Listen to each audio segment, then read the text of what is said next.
Hello everybody and welcome. Myself and John are here in the studio today to talk about the new Astra Militarum Codex. For some of the old guard, that will be the Imperial Guard. Yes, there? I have been really looking forward to this one because once this edition started coming out, Yeah. and we got the Dark Imperium box and I played the Space Marines and got my Stone Templar back up and running, I was like feeling all nostalgia because most of the previous three guard armies that I've owned, most of those models are in the cage because I sold them to Warren when I gave up each army. So most of them are in there, and I was walking around going, "Oh, so nostalgic for them." And then this arrived, and I went, God damn it. we can do it. We can do this. We can do it a fourth time. Although I don't think my bank could handle any more. I don't know. You see, this is the thing. You can stage your builds now with the new power system and stuff. You can really build small and just work your way up. Yeah. Although knowing you, probably be armor everywhere. I guess we'll have to find out, won't we? All right. So, of course, Astra Militarum Codex. We have it here in our hands. Beautiful artwork on the front. Of course. A commissar is good in any book. Yeah, it's one thing I've noticed. The commissars are a lot better in this edition, but we will get to that. First thing I want to talk about is the background. So for someone who's brand new coming to the army, who are the Astra Militarum? Yes. Are you asking me this? Of course. Okay. You're the guard player. Was the guard player. So it is to be the guard player again soon. Shush! So the Astra Militarum are essentially the human foot sloggers of the 40k universe. They are your normal humans that are just trying to survive in the 41st millennium, and they make up the untold billions of the Imperium's military arm. Yes. So when you if you try to think of something analog in real life to compare it to, think about the Soviet army in the 1940s. Right. Just so many men, so much stuff, everything's just everywhere. Yeah. And these are the guys that turn up on planets and go, what will take a Space Marine company to achieve? We require 22.6 million men and about 20,000 vehicles. Yeah, I think it's really well illustrated by this little piece of artwork here. Yes. I love all the Astra Militarum / Imperial Guard artwork, especially when it shows big set pieces like this. Yeah. And is that a Warlord in the background?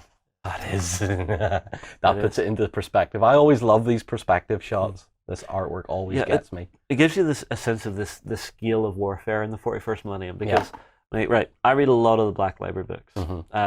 Gaunt's Ghost, Tanith First and Only, one of my absolute favorite series of all time. Confias Kane is mine. Yes. So you like the Valhallans? Yes. But I mean, the Astra Militarum are one of those where you can read the backstory and actually start to empathize with these poor people who have been drafted in, removed from their homeworld, and by the time they muster out, they're not going home. They're going to settle on whatever planet they have ended up on. If an Imperial Guardsman actually gets to retirement age, which is very rare, we have to stipulate that. Yes. What happens is they essentially stop at whatever planet they're on, and they just settle. Yeah, that's it, because there is no chance of them going home, because the recruitment fleets only go back every couple of decades or something like that. Yeah, to do a new founding. Yeah, in the case of the Valhallans, I think it's like every 50 years or something. Really? Every Earth, Terra standard years or something like that. Yeah. Well, I mean, I don't know. It's one of those things. The Guardsman has always been the faceless man among the untold masses. Yeah. And having stories that you can actually get in and start to see some of the stories of these troopers. I mean, there was a brilliant one I reread recently. So I'm working through the first omnibus for Gaunt's Ghost, right? And there's a short story in the omnibus. Or no, sorry, it wasn't Gaunt's Ghost. It was Eisenhorn. Yeah. I don't know, was it Ravnor? Sorry, it was Eisenhorn. It was during his younger years. He came to a planet searching for heretics, and it turned out whenever he was ready to leave, there were murders happening, which seemed very ritualistic. The end of the story essentially was, it was a group of guardsmen who had been through a horrible chaos campaign, fought all the way through, managed to muster out, settled on this planet, and unfortunately, due to the stress and the psychological torture of that, they started actually seeing chaos cultists in the local population. So they went mad essentially and started becoming what they were hunting? No, they didn't go mad. Right. They held to their code, held to their honor, held to the regimental precincts. Yeah. And actually started to quietly take out these people that they thought were subversive elements of the local society. Okay. which I thought was a really, really interesting, a little bit dark look at what happens to a guardsman after they muster out. On the flip side of that, yes, you're talking about that being strange, with the guard that have settled and starting to do weird things. On the flip side of that, in the Grey Knight series, one of the Grey Knight novels has, I think it is the first one, has them assisting some guard regiments on a planet that has demons on it. Now, the Grey Knights are not allowed to let the knowledge of demons out anywhere. So what happened was the planet was cleansed, all the Imperial forces were getting ready to go, and the Grey Knights went, no, and killed them all. Well, just wiped the Imperial force. Exterminatus? Yeah.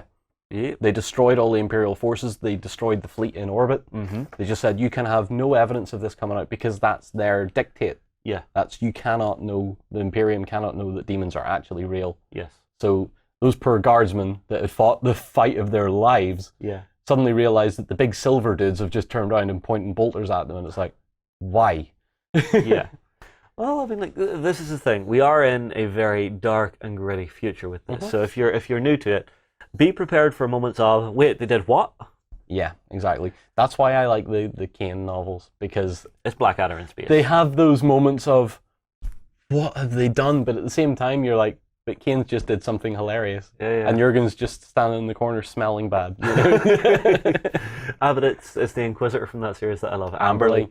Because the way that particular series is written, it's her retranscribing his memoirs and putting little asides in. And there's a fantastic one in there that I absolutely love. I'm sure I've brought it up on camera before, but it's, what is it? Kane was in an upper spire sort of aristocratic place, and he was being flirted with by a young aristocrat's daughter. And in his memoirs he wrote, by this stage of my career, I was well past that sort of dalliance. Amberly's little aside was, I should certainly hope so. Yeah. The other one that I'm going to pull, I'm sorry we're dragging this video out, but hey. No, it's fine. The one I want to, well, there's two I want to pull out. Okay. When Kane is first with the Valhallans and they're doing their first dignitary meet with the Tau on that planet. And as Castine, the colonel of the regiment, is getting out, Kane is appraising Castine. Talking about how long her hair is, how well she fits her uniform and all this sort of stuff. Yep. And then at the bottom he goes, A, I know what you're thinking. No, it would ruin my career and make everything awkward for us. B, I only have room in my life for one lethally violent woman in my life. And Amberly's little thing at the bottom is, I chose to take this as a compliment.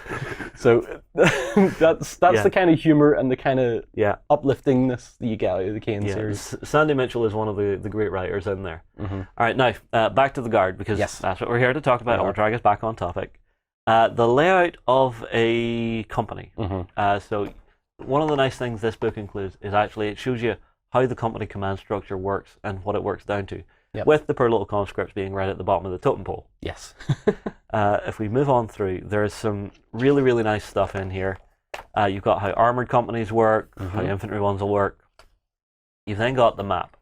And the map is in every one of the codexes, showing what that faction is now doing now that you have the rift across the Imperium.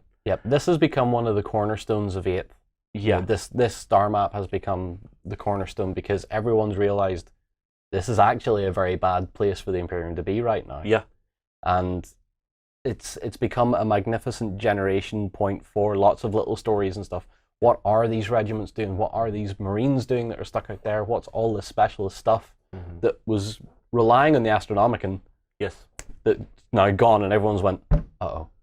So it's nice to see, you do find this in this book as well, the regiment's reactions to things that have happened, especially the fall of Cadia. Which is in there. This is the thing. For so long we were on that minutes to midnight of the storyline where we were exploring the breadth of the 40k universe. Now that it's moved forward, and I think it's actually moved forward a fair chunk, because I believe the Indomitus campaign is now just ending. It's over a century past. Something like that. I think, So it's nice to see 100 years later how you have these people's, now obviously they haven't advanced any because we're in the Imperium, and technology doesn't really advance, they just maintain it. But it's nice to see what's happening now that things are sort of settling down. It's still pretty damn bad out there. There's still no communications reliably across, and ships are still disappearing all the time in the warp.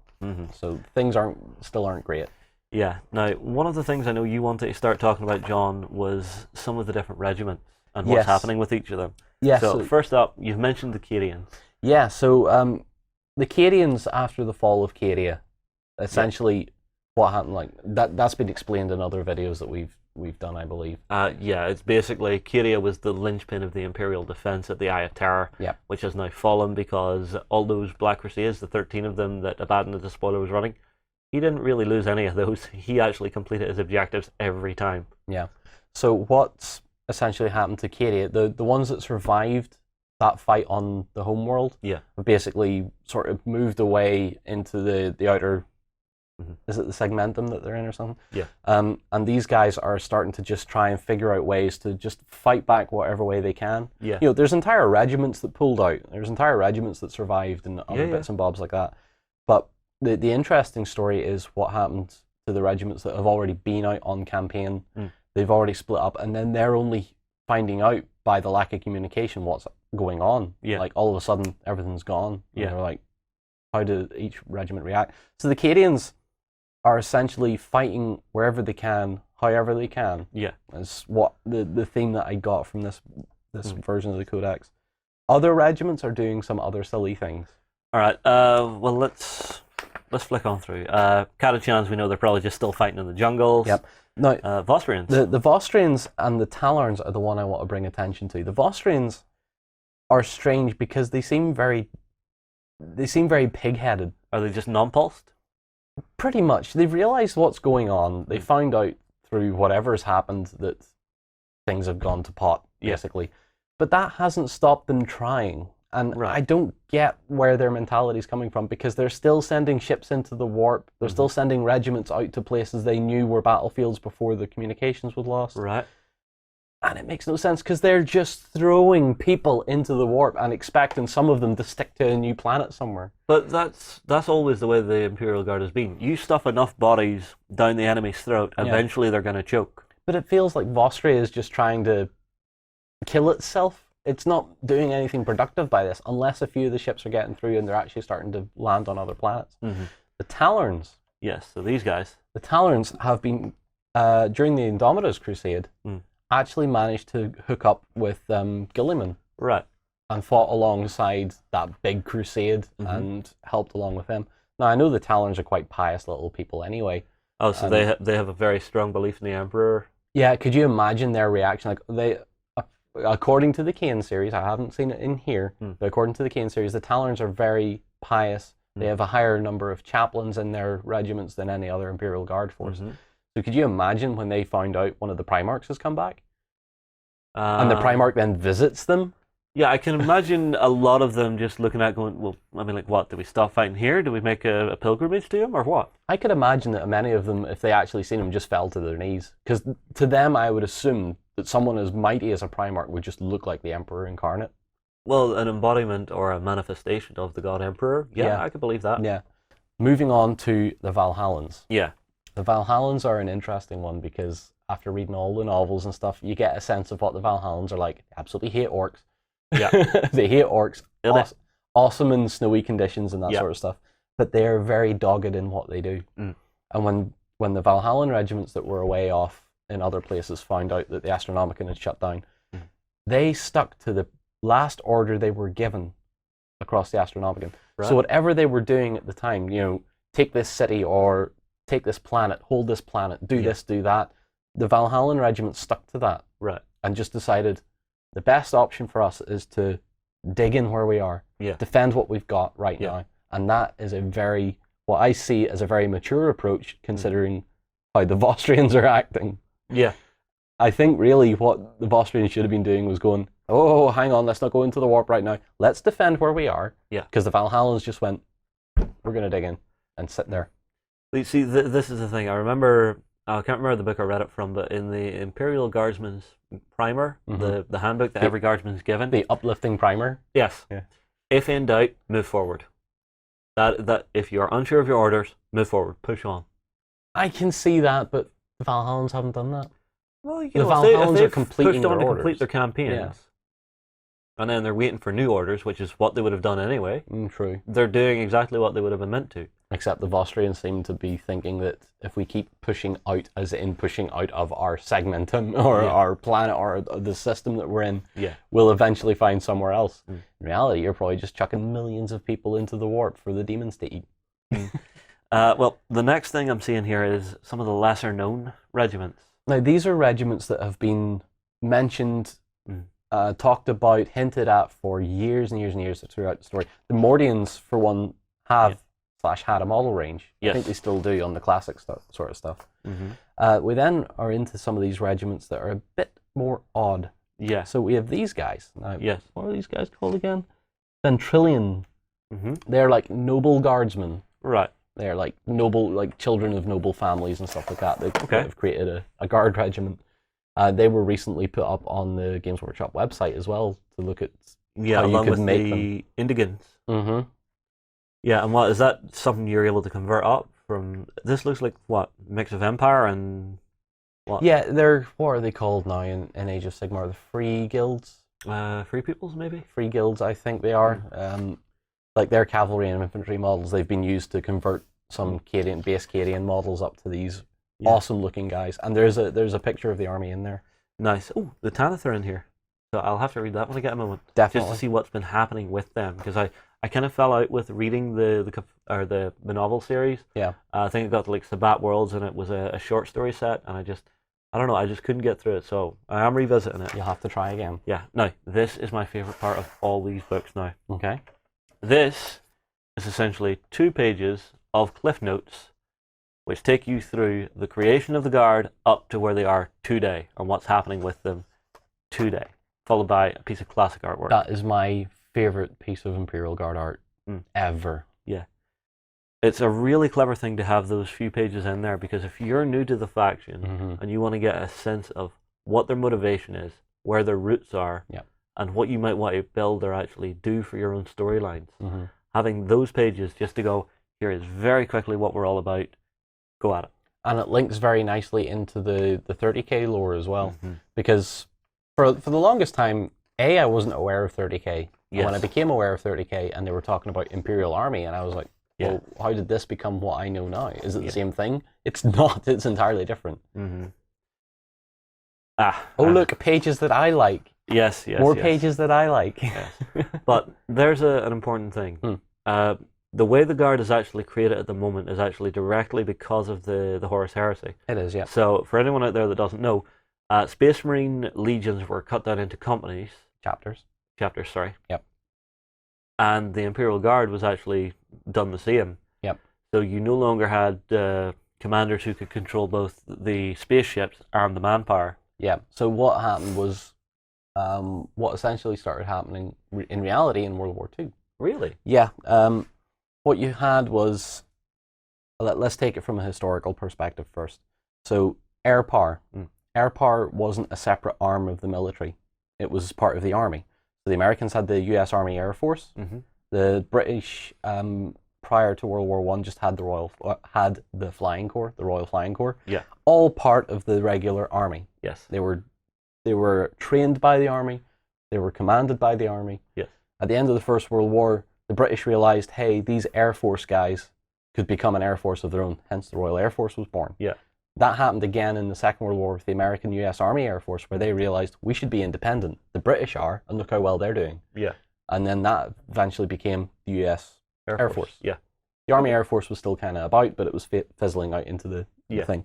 What happens in 30k/40k is that Lord Generals or whatever the big rank would have had access to Imperial Navy.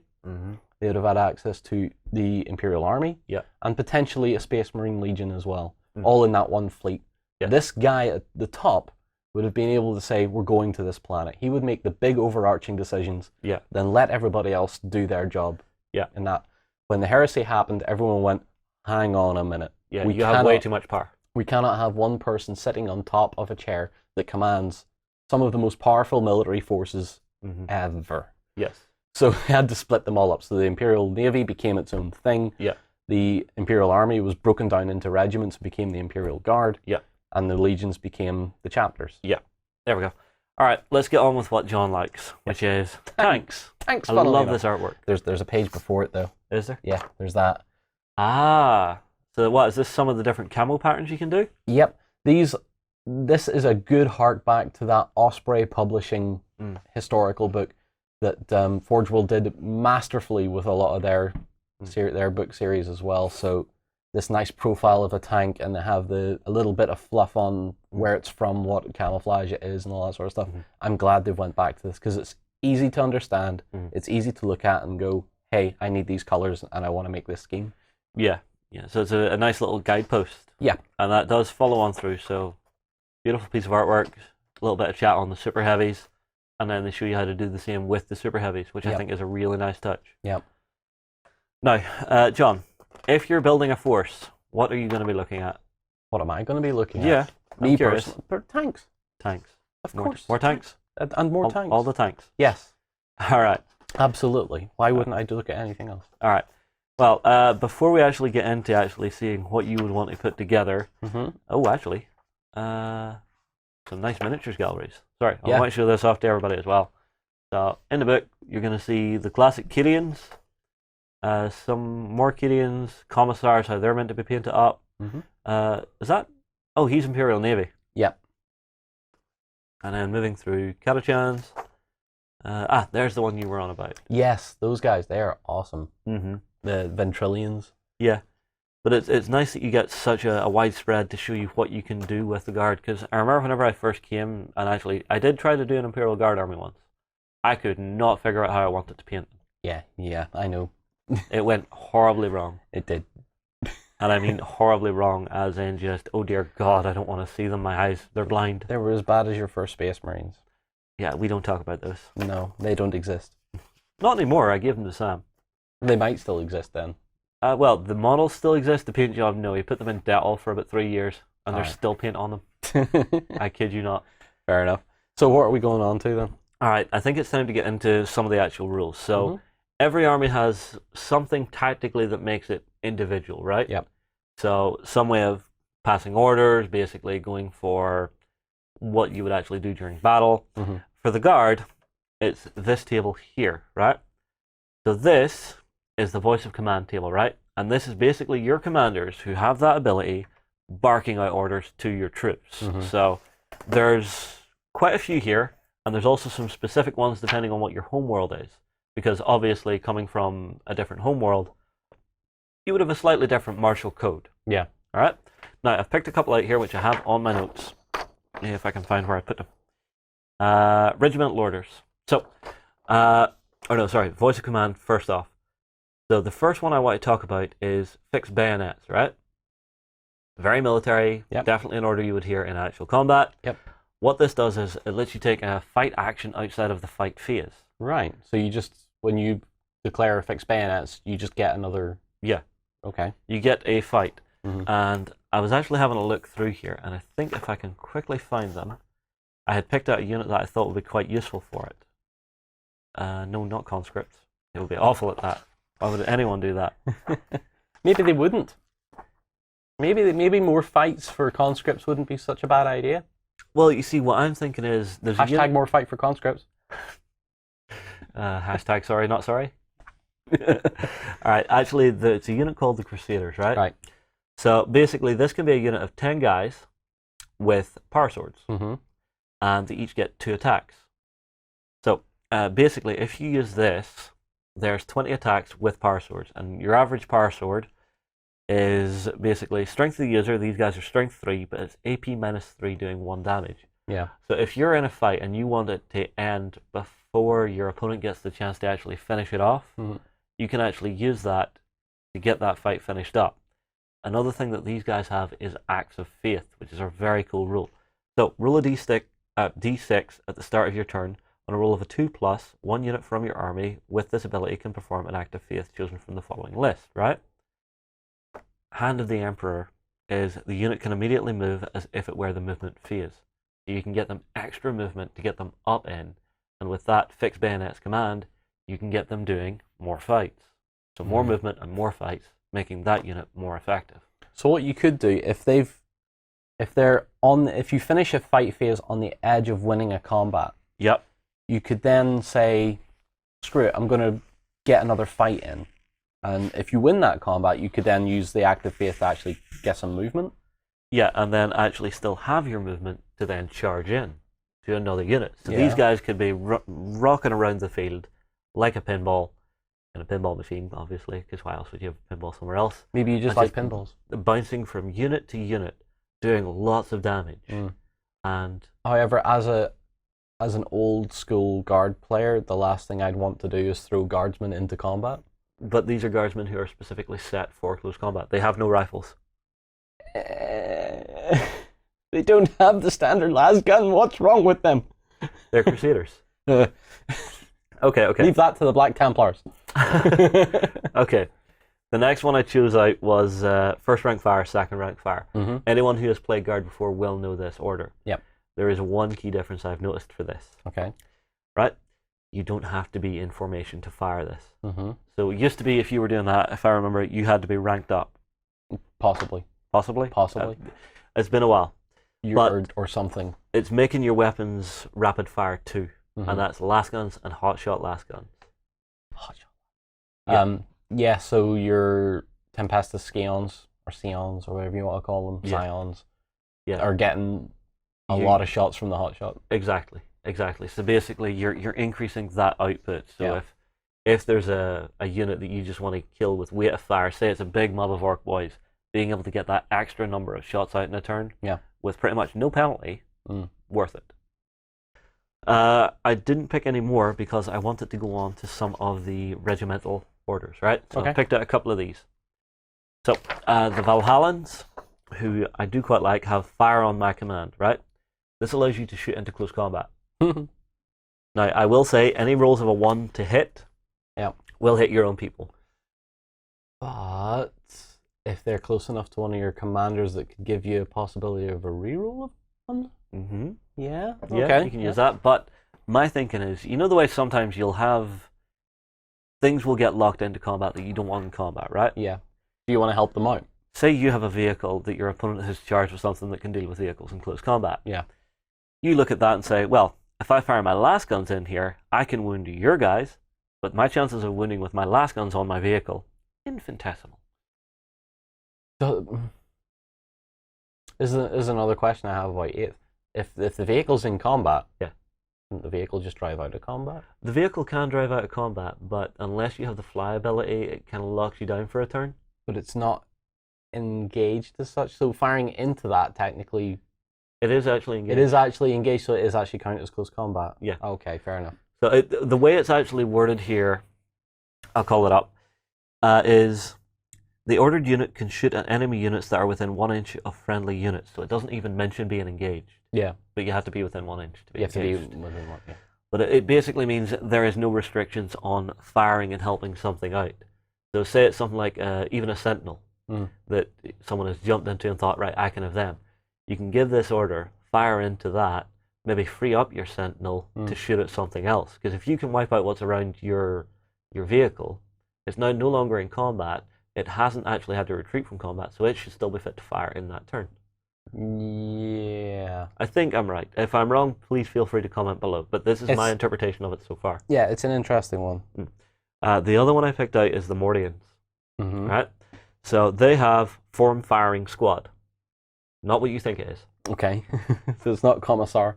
No. Right. The way the rules work at the minute, you cannot target a character unless they are the closest unit. Yeah. This order removes that. Right. So basically it means that if someone's hiding their character just behind the front lines so that you can't target them, you give this order, you can target them and maybe take out a problem unit. Because let's be honest, heroes are those central points where the battles can swing now with the bonuses and the auras that they're given out. Yeah. So having that I think is quite useful. Yeah, and it's any character now. It's not just a named character anymore. Like your bog standard captain or commander will still be benefiting the units nearby him. Yeah. That's it for the orders, right? Now, I was having a look through the units, and one actually jumped out at me that I'd like to have a quick chat about, all right? So if I quickly jump through, it is a super heavy, so that should make John happy. Well, we'll see. We'll see what choice you made. Well, of the super heavies, which one would you just pick off the shelf, John? Purely just a Baneblade. Just a Baneblade? Yep. 26 wounds, not bad. Got lots of weapons on it. Yeah, it's good. 28 power, right? Yep. I actually went for the most expensive one. Deliberately now. Deliberately. Yes, deliberately. So, this is the Hellhammer, right? Mm-hmm. Now, it's 30 power, Yep. so it is quite a chunk out of your forces, but the amount of firepower you can knock onto this thing, right? So, this thing comes as standard with the Hellhammer cannon, right? Yep. 36-inch range, 3d6 heavy, strength 10, AP minus 4, and does 3 damage. Mm-hmm. Quite nice, right? The best bit is it takes away cover as well. So even the extra save you might get from being in cover takes that away. Yeah. So that AP minus 4, if someone's in cover, may as well be AP minus 5. Okay. Alright? Yep. Which I quite like. The real juicy bit of this. You can load this thing out with either 2 or 4 sponsons. 4 sponsons is good. On each sponson is a Lascannon, Mm-hmm. and either a twin heavy bolter or a twin flamer. Yeah. So 4 twin heavy bolters. I think they kick out well, actually I've got it right here. They kick out heavy 6 shots. It's strength 5, AP minus 1, 1 damage. Yep. And then your Lascannons are heavy 1, strength 9, minus 3, and damage d6. Yep. So that turns this thing into a rolling fortress of doom for either infantry or vehicles. Yeah, that's very true. I will say there is one thing, however. Mm. So the power is 30, and you can load whatever you like onto it. Yes. Base points for this thing is 410. That's before you put Lascannons on, before you put the extra toys on. Yep. So it could get quite expensive. do you have an idea of what it could be with all the stuff tooled up? Well, each Lascannon is 20 points. Each twin heavy bolter, I think, is 18 or 14. Okay. So it could get reasonably expensive. It could. But even at that, I think for a centerpiece of your army, for something that's big and beautiful, and if you want to just give your mate a bad day, I mean, this thing's sitting here with 26 wounds. You will have a good few combined focused shooting sessions to get through it. Yeah, at toughness 8 as well. Yeah. So, I mean, even the Lascannons on strength 9, they're only going to be wounding it on 4s. Yeah, true. So, I think it's a good, tough vehicle. Yeah. And I think it'll just give your opponent a bad day. Also moves 10 inches, so it's no slouch on the movement. No, it's not, actually. That's quite fast. Yeah. Do I know what my standout unit is? Okay. Leman Russ Vanquisher. Leman Russ Vanquisher, really? Yes. Okay. Just because it looks like a firefly. I have a suspicion that's where the design of it came from. All right, well, let me actually see if I can quickly find it. It'll here. be under the Leman Russ battle tanks segment. So, yeah, the Leman Russ battle tank, it's pretty much a plug-and-play piece, because if you look at the actual entry here, lots of entry, lots of options. It covers every option the Leman Russes have. Yeah. Only 10 power, that's not bad. Yeah, per vehicle. Per vehicle. Yeah. That's still not bad. Still get a squadron of 3. Yeah. But, you know. For 30 power. All right, let's actually do it this way. Would your 3 Leman Russ do more than my 1 Hellhammer? No. No? Never. Never? No. Okay. Depending on the weapon. Well, they've got 12 wounds apiece, so they've already got more wounds than it. Yep. Well, let's see. Any model may replace its battle cannon with an Eradicator Nova cannon, which might be Eradicator Nova cannon, 36 inches, heavy D6. Yeah. Strength 6, AP minus 2, damage D3. Not bad. Not bad. And it removes cover. Yeah. Exterminator autocannon, well, that's an autocannon, that won't do it. So Yeah. the Vanquisher battle cannon, 72-inch, heavy 1, strength 8, minus 3, D6 damage. So it's essentially, it's almost a las cannon, but it's a battle cannon on steroids. Yeah. Do I have anything else in here that would be... You can throw a Lascannon onto the front of these, so you could can. get 3 Lascannons into it. True. No, I can't put 3 las cannons on a Leman Russ. No. 3 vehicles in the squadron. Each one can have a front-mounted Lascannon. Okay, yeah. So we're talking from a full squadron perspective. Yes. Okay, Executioner plasma cannon. Let's see. Let's supercharge it for the heck. Okay. So range 36, heavy D6. Yeah. Strength 8, minus 3 AP, 2 damage. Yeah. For each hit roll of 1, the bearer suffers 1 mortal wound. So the tank would start taking damage, obviously, with supercharge being a plasma weapon. But having 12 wounds apiece, you're not really going to worry about that during the game. Yep. Punisher Gatling, one of my favorite weapons they ever put on a Leman Russ. Okay. And it is beautiful. Beautiful? Beautiful. Okay. Range 24, Heavy 20. Right. Strength 5, no AP, damage 1. Still, that strength 5 is nice because that Strength equals 5, 20 for shots. say something like my Plague Marines. Yeah. Equals their toughness. Okay, that's nasty enough. So in my head, it's like 3 Leman Russ, 3 Punisher cannons, 3 heavy bolters per Leman Russ. That's a lot of DACA. That is a lot of DACA. That is orc levels of pride DACA. That. Yeah. No, you know what I want to do at some point? I actually want to game this out. So we'll put down a Hellhammer, we'll put down 3 Leman Russ, load it out the way you want. Yeah. To actually equal them up. Okay. I think we'll do it points wise, just to make it fair. Because that's one thing I do notice. Whenever you're working off power, you're just paying per model and loading it out however you want. Yeah. So which does mean you can have some broken ass lists. Yeah, power is great for the casual fun game. It's like, hey, I'm just going to chuck down a bunch of stuff. Let's say 50 power. Okay, boom, here we go. It doesn't matter what they have, that's what they are. Yeah. All right, Leman Russ, very, very nice. Always my favorite vehicle in the game. Yeah. Now, what does the Vanquisher cannon do? You read it out. It is essentially the Lascannon. Okay. It's a big boomstick. Okay, boomstick. Got it. It's a focused boomstick. All right, now, the next thing that has been coming up in all of these, every single army seems to be getting doctrines of some form or another, right? Yeah. So we've got regimental doctrines. So this is if you want to theme your force to a specific planet. Mm-hmm. Now, doing that, you'll want to put the keyword of that regimental planet on all of them so that you get the maximum effect out of it. Okay? Yeah. I've picked out a couple of these. Cadian, I quite like. Mm-hmm. So their one is called Born Soldiers, right? Essentially, reroll to hit rolls of a 1 unless ordered to take aim, right? If that unit is ordered to take aim, they reroll all missed hits. That's really nice. That works really well for anyone wanting to do a Cadian infantry spam. Yes. Now, the thing is, you have to be careful because you can only pass out so many orders during a turn. So if you really spam out your infantry, you might not have enough orders to go around. Some commanders can pass out 2 orders. Yep. Yeah, it's a balancing act. Really, how it works. Give them to your veterans. Yeah. Probably. Don't worry about your standard infantry or even your conscripts. Although if your conscripts, if your conscripts had that as an order, that would be quite funny. Well, how big a conscript? Keep talking. How many conscripts can you put into a single unit is what I want to know, just to see how many rerolls you could get with that. It used to be 50. 50 rerolling all dice, probably hitting on something like 5s. Probably 5s or even 6s, maybe. Yeah. The other regimental doctrine I actually chose was for the Cadians. Yep. Because it's a classic one, so they get brutal strength, right? So as standard, they all get +1 strength, right? But on top of that, they get a +1 to their leadership if they're within 6 of a Cadian officer, right? Yep. Vehicles with a random number of hits on their weapon. So say it's a blast weapon with 1d6 or 2d6, they can reroll one of those dice. Right. So if you get a really crappy blast roll on, say, a battle cannon, oh look, I rolled a 1 on 2d6 and I got 6 on the other, I'm going to reroll that 1 and actually get some extra hits in there. I think that's quite useful. Conscripts. Yes. Max of 30. 30. 30 to a squad. What are they hitting on? 5s. I guess it would be 5s. Yeah. And it's just a Lascannon?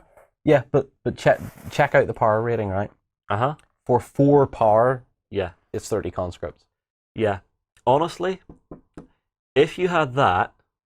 If you had them, right, how does this rule work again? Is it anyone within... you're basically giving the order out. So generally the order is shout it from the commander about 6 inches away. Okay. Some commanders like Castilian Krieg get a 12-inch shout. There's also some Warlord traits that you can get to actually increase the range of that a little bit. Right? So you just have to be within 6 and shout the command at them. Right? I wouldn't actually shout take aim at the conscripts. No? I would shout first rank fire, second rank fire. Because their last gun goes from rapid fire 1 to rapid fire 2. So at long range, fine, shout take aim at them. First rank fire, second rank fire, you're getting more shots in there and you're still rerolling the ones with the doctrine. Cha-ching! Yeah, but can you imagine all those dice rolls of 2, 3, and 4 that aren't doing anything? They're hanging in the middle there. Yeah, but if they're at long range, you'll give them that take aim order. Yep. They'll take aim, reroll everything from 30 shots, and whenever your opponent gets closer, you just go, hell with it, full auto, gents, go at it. Yeah, true. They'll still not be overly effective, but it would be fun. It's that bucket o' dice moment. Yeah, but that's what I'm seeing more and more in these. There is a lot of stuff that you can do for fun to theme your forces, to give them that real flavor of where you're wanting them to be coming from, whether it be Cadia, Talleyrand, wherever. Talleyrand, yeah. All right, so that is the 2 doctrines I chose that I wanted to pull out. There are a lot more in here, so I'm not giving everything away. I want people to have a chance to actually read and enjoy the book. The next thing along is some of the stratagems, right? Now, Guard get 3 pages of stratagems. First 2 are pretty much generic. The third one is specific to which world you've themed your force to, right? Okay. So the first one I've actually chose is called Fire on My Position, right? So I will actually find it here and read the full thing. Use this stratagem when the last model is slain from an Astra Militarum unit from your army equipped with a Vox caster. Before removing the model, roll a d6 for each unit within 3 of it. On a 4+, that unit suffers d3 mortal wounds. They're taking me down! Artillery fire on my position! Okay. Get it? Yep. The next one I chose was grenades. So grenades is quite a fun one. So use this stratagem before an Astra Militarum infantry unit from your army shoots or fires Overwatch, right? Up to 10 models in the unit that are armed with grenades can throw a grenade in this phase instead of only 1 model being able to do so. Have 10 crack grenades! Whee! What do you think? There's a rhino coming this way full of Marines that are going to eat our faces. We have crack grenades, right? Yeah. Well, it's more along the lines of, oh look, those Primaris Marines just got out of their transport and now they're charging us. I have crack grenades for that. It does only cost 1 command point as well. Yeah. That's which is quite nice. Fun. Also, the fire on my position actually costs 3, so it's quite expensive. So very situational. Choose when you're going to use it wisely. Yeah. All right. I've chosen some of the world-specific ones as well, right? Regimental stratagems. For Valhalla, so if you're playing the Valhallans, they have send in the next wave. Some people, you may recognize this as an old rule. Sounds familiar, yeah. Yeah, so this is actually a redone version of the rule, right? So instead of it just being conscripts, which the old rule was, this is... where did I put it here? In fact, I'll let you read this one out. All right. So, use this stratagem at the end of your movement phase. Select a Valhallan infantry unit from your army, excluding characters and infantry squads that have used the combined squad stratagem that was destroyed earlier in the battle. Set up this unit wholly within your deployment zone within 6 inches of the edge of the battlefield and more than 9 inches away from any enemy models. Yeah. So those guys are dead. Frank, send in the next squad, sort of thing. Yeah. And actually, the combined squads one, I think it's actually consolidate squads. It's called. Use this stratagem at the end of your movement phase. Choose an infantry squad from your army that is within 2 of another of your infantry squads from the same regiment. You can merge these squads into a single unit, and they are treated as such for the rest of the battle.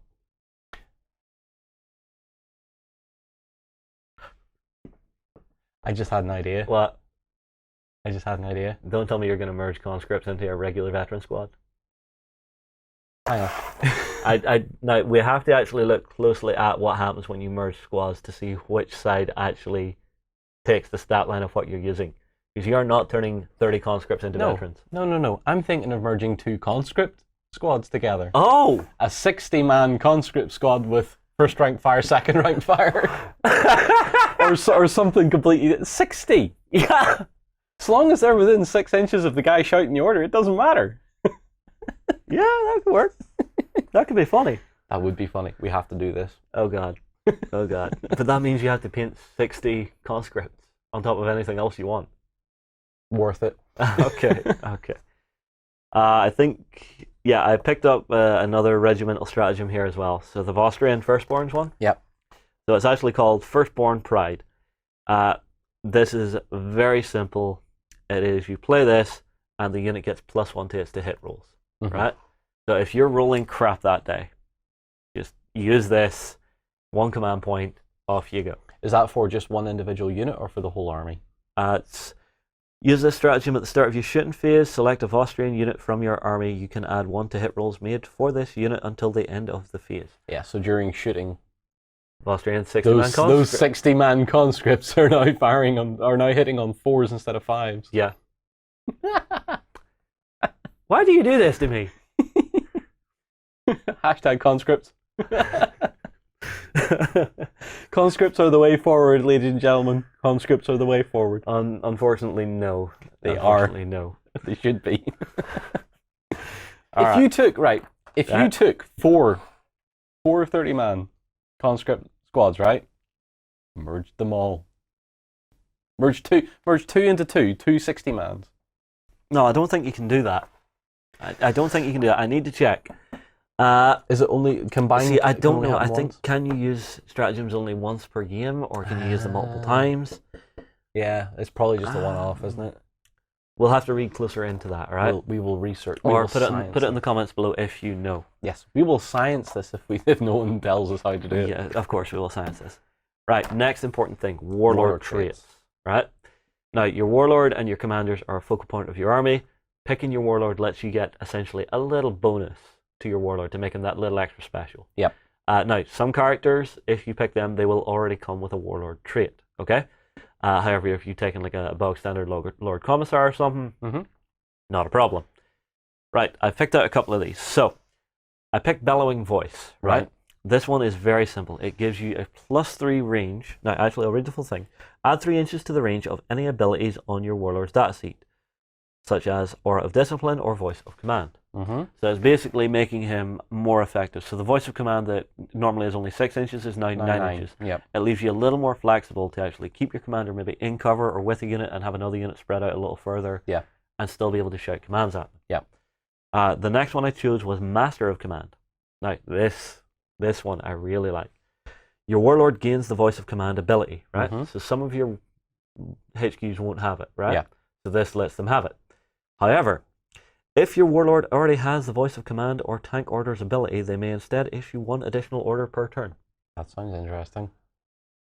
I like that. Yeah, it's one that I really like the idea of, and I like the fact that if I have someone who can already pass out 2 orders a turn, if I'm lucky. Yeah.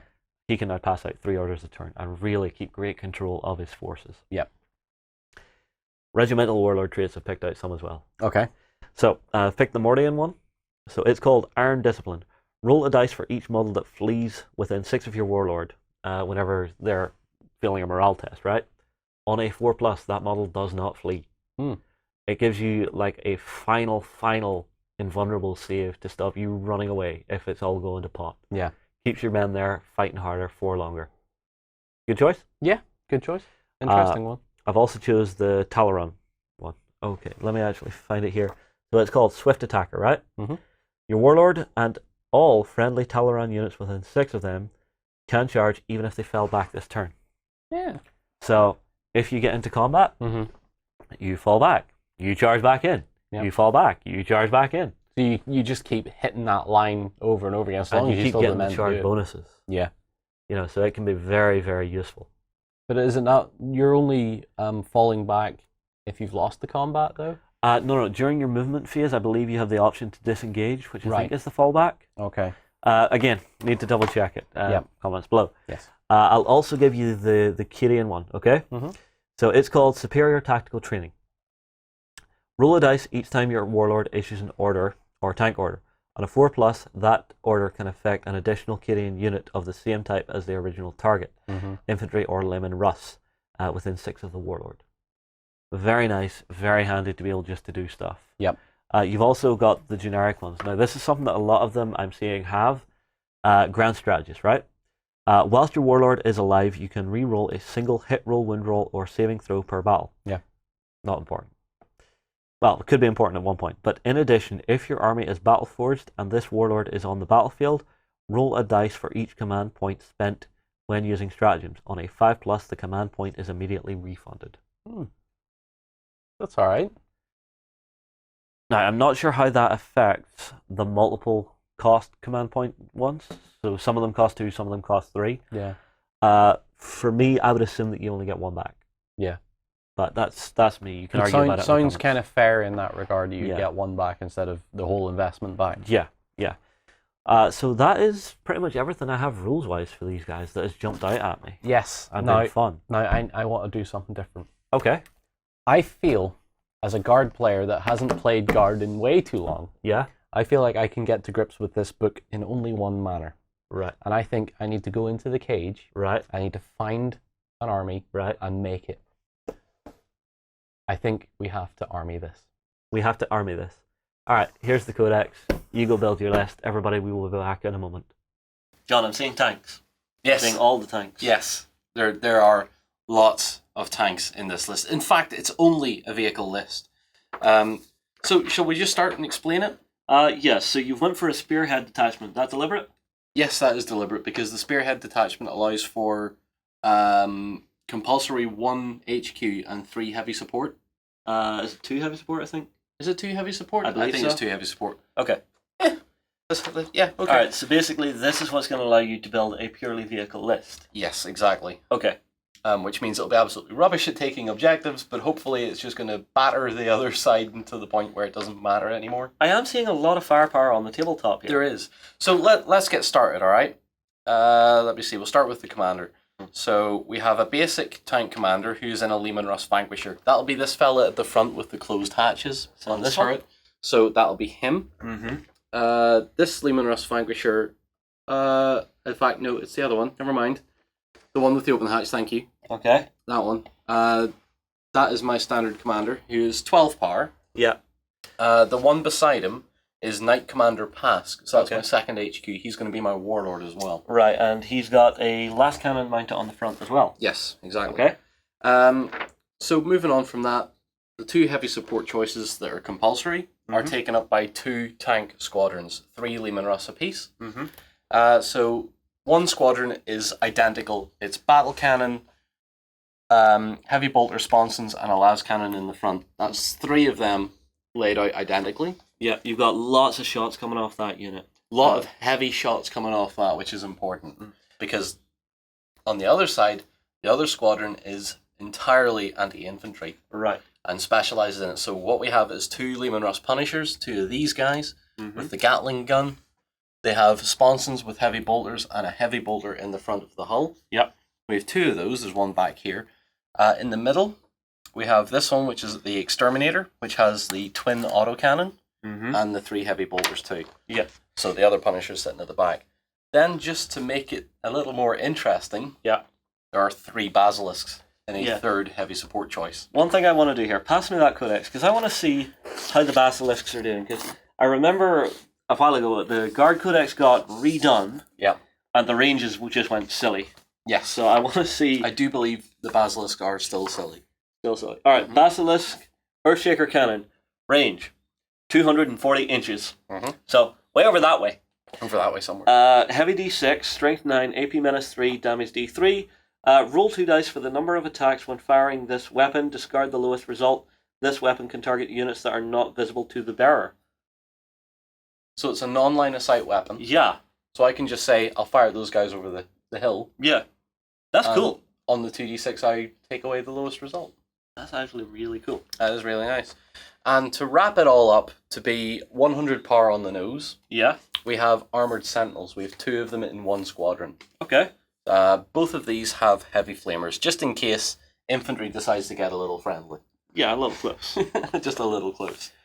I have to say, John, it's a very condensed list. Yeah, surprisingly so for me, isn't it? Yeah. Like, normally whenever I think Guard, I think massed infantry. Yeah. Now, you have chosen a regimental doctrine. The So you went for the Cadian one. Yep. Born soldiers, reroll hit rolls of a 1 in the shooting phase for units with this doctrine if they did not move in the previous movement phase.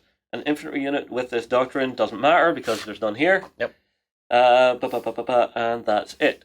Okay. What else have you got here? We have a Warlord trait, Superior Tactical Training. Okay. That's page 141.